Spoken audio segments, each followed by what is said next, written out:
আসসালামু আলাইকুম।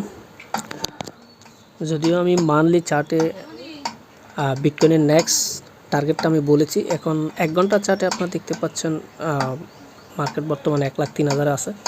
সো এখানে আমি ফিবোনাক্কি টুলসের মাধ্যমে আপনাদেরকে স্টেপ বাই স্টেপ পরবর্তী টার্গেটগুলো কোন দিকে যাচ্ছে সেটা আমি আপনাদেরকে দেখাচ্ছি। আপনারা দেখতে পাচ্ছেন যে এখানে ফার্স্ট টার্গেট হচ্ছে এখান থেকে বর্তমান প্রাইস থেকে ফার্স্ট টার্গেট 161, এখানে প্রাইস যাচ্ছে হচ্ছে 1,09,000। দেন সেকেন্ড টার্গেট হচ্ছে 261, এখানে প্রাইস হচ্ছে 1,17,000।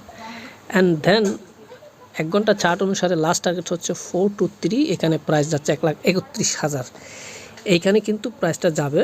হ্যাঁ, কারেকশন করার জন্য যদি আরএসআই আপনারা দেখতে পাচ্ছেন আরএসআই এর এখন সর্বশেষ আছে 52।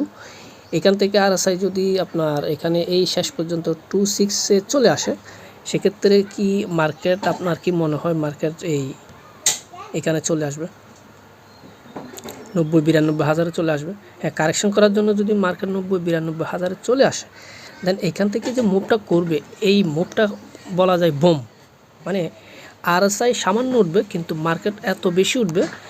এই যে টার্গেটগুলো আমি বলছি না, সবগুলো টার্গেট মানে চোখের পলকেই ফিল আপ হয়ে যাবে। সো আপনারা দেখতে থাকেন, এটাই হবে ইনশাল্লাহ।